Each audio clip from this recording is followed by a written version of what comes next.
speak now to the Lib Dem Member of Parliament and spokesperson for education, Munira Wilson, who joins us live from College Green. Munira, thank you for making the time for us this afternoon. Your party leader, Sir Ed Davey, is calling for a by-election. Is that proportionate? Yes, Dominic Raab's proved that he's unfit to be a minister, he's unfit to be a Member of Parliament. He should stand down and cause a by-election.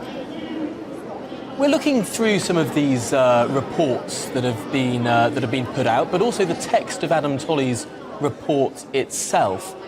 Do you not think that some of these complaints have been over-egged? The idea that a minister should be demanding of their civil servants isn't particularly controversial.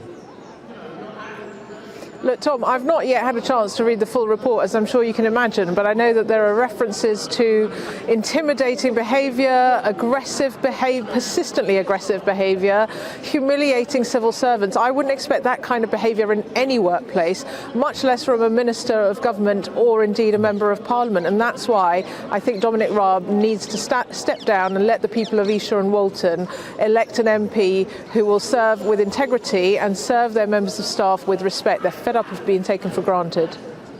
One of the complaints that was upheld, the evidence used includes the Deputy Prime Minister, the former Deputy Prime Minister, using the words, you should know the basics when asking a question of his civil servants, demanding answers to questions and using the term know the basics repeatedly.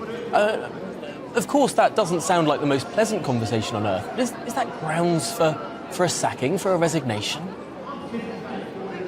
Well, look, let's not forget, we've had an experienced barrister in employment law spending 5 months looking into the evidence, speaking to the complainants in the case as well as to Dominic Raab.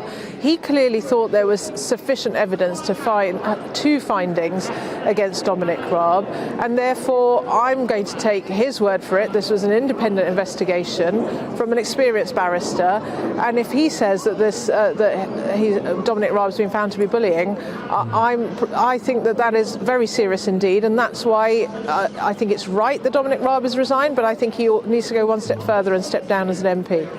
Is this not just a bit of political opportunism from the Liberal Democrats, Munira? Because I'm looking at the data from the last election in 2019, where the Lib Dems in Esher and Walton soared by 27.7%. That was the increase in the Lib Dem vote, reducing Dominic Raab's majority from one of 23,000 down to one of 2,700. Is it not the case that you just smell blood here?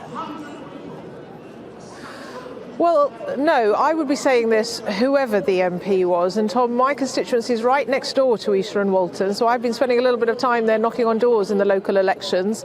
And I can tell you the voters consistently tell me on the doorstep, and I include in that lifelong Conservative voters, that they really don't like Dominic Raab and they're desperate to see the back of him. So I think giving them the option to have that say sooner rather than later, given the findings of this report, I think is absolutely imperative now. And I hope Raab will do the decent thing. It's interesting to see the lay of the land politically, because the Lib Dems certainly experienced a bit of a rejuvenation perhaps a year and a half ago, 2 years ago, but have been flatlining in the polls ever since. Does the move of the Labour Party to sort of try and take on this more centrist position squeeze the Lib Dem vote? Are you concerned about Keir Starmer's recent flip-flops towards a more centrist position? Is the Labour Party taking up your space? Look, I'm not focused on the Labour Party, I'm focused on the Liberal Democrats, and we've shown in the last 3 local elections that we're taking seats off both Conservatives and the Labour Party. We've had 3 fantastic by-election wins, and the polls largely at a national level show a massive anti-Conservative sentiment. Actually, if you go into our held and target constituencies around the country where we're working hard on the ground, people are well aware that we are in second place and that we're working hard, that we listen to local communities and deliver on their priorities for them, and will be ready to vote for us at the next general election. So I'm not worried about what national polls say. I'm worried about what the polls say in our held and target constituencies around the country.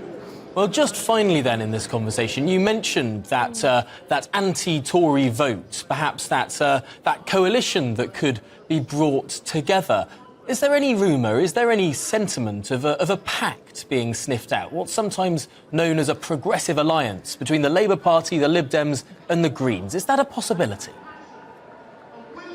Not in the slightest, Tom. I and the Liberal Democrats are focused on winning Liberal Democrat votes at the forthcoming local elections and at the general election. We are not involved in any pacts, and we, as you would expect, like any party, are focusing on our resources on the areas where we know that we can win. And certainly people are telling us around the country they're fed up of the Tories taking them for granted. They want us to focus on the cost of living, the crisis in our NHS and sewage being pumped into our rivers and seas. And that's what we're doing, whilst this Conservative government is just focused on saving its own skin, going from scandal to scandal.